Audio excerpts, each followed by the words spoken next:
Welcome to the Blind Dyslexic at the Movies. I'm your host, Scott McCowan. This time around, I will be reviewing X-Men First Class.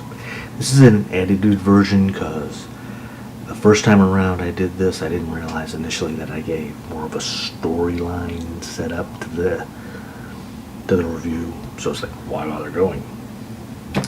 But nonetheless, it was a good movie. I'm going to have to go back and watch it again. Not because it was that good, because I don't remember seeing Stan Lee in it, like you often see in a lot of his movies, the Marvel movies. But it picks up roughly around the time of the prologue of when Eric comes into his powers from the 2000 movie. We meet up with Sebastian Shaw, played by Kevin Bacon. He's a German officer who wants young Eric to advance in his powers with deathly circumstances. We also see how Charles Xavier meets up with the young Mystique, aka Raven Darkholme. We then fast forward to the Cuban Missile Crisis era, JFK's era, and we find out that Mariah McTaggart is a special agent of the CIA who discovers that Kevin Bacon's, or Sebastian Shaw's group, the Hellfire Club, may be behind the conflict between the U.S. and Russia. And once witnessing their powers, she must find a geneticist, and then they eventually have to build up a team consisting of Beast, yet to be mutated, but in other words, mutated in the comic book version, Banshee, Darwin, who can pretty much adapt to any circumstances, Havoc. A little quick note about Havoc is the fact that when I heard or saw pictures of a crashed plane, I thought, ooh, cool. They're going to show a bit of Scott Summers and his origin. And we have Angel. Well, this Angel, even though she can't shrink, she reminds you something of the Avengers character of Angel. The Avengers character of Wasp. And I can honestly say January Jones looked quite good playing the White Queen. And very good selection in costuming. But nonetheless,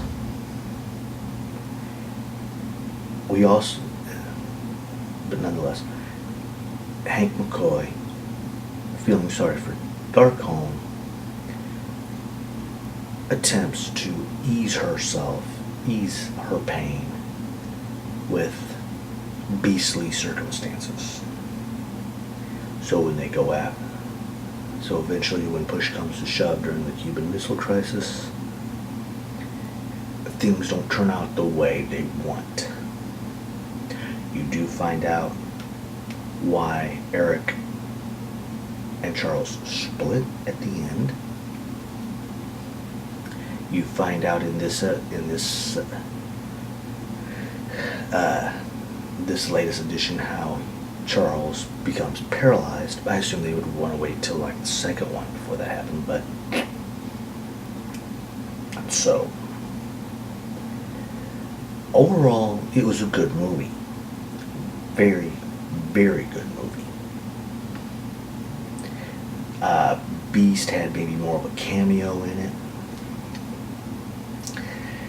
It seemed a bit run along a little bit long in certain areas, and the character makeup could have been improved a bit more. I could understand for X-Men fans, you might be a little wobbly on it. You want to love it, but you'll nitpick a little bit. But having it based in the 60s really does work. The music, excellent. The closing credits and the backdrop to it with that 60s flair, real good. Sadly, there wasn't an Easter egg at the end of the credits. I wish there was, but there wasn't an Easter egg. Though I may have to create one. And as you all know, I created one for the Smallville season finale. But we're not talking about that. In a moment will be my review of X-Men First Class. Now is my review for X-Men First Class. Like I said, if you're an X-Men fan, you may feel a little bit iffy about it, but nonetheless, this is my rating system. It's pretty much, the first two is pretty much self-explanatory, full price matinee movies. I've got a dollar movie cinema up near me, which is a second run movie before it goes to DVD. TBD, and then it pretty much drops from there. We've got Should You Wait for TV, Saturday, Sunday matinee, late show, late, however late show, and for those of us who remember video cassettes, VHS and beta. I have to say, being with all that there was, it definitely is a full price and matinee movie.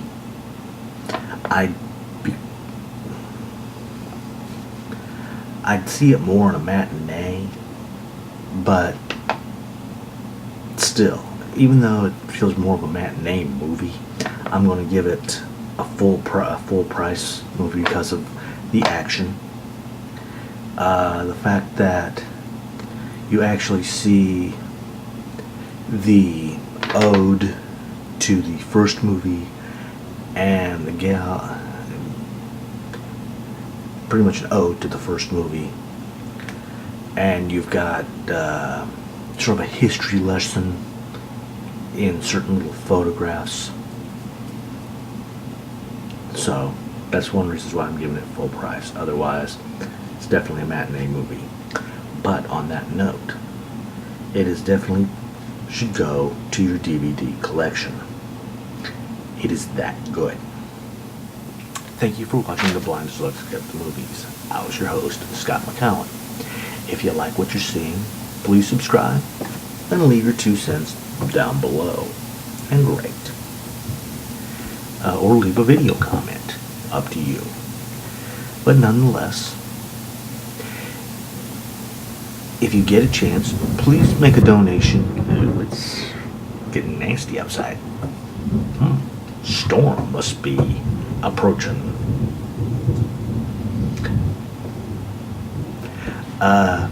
Sorry, Aurora.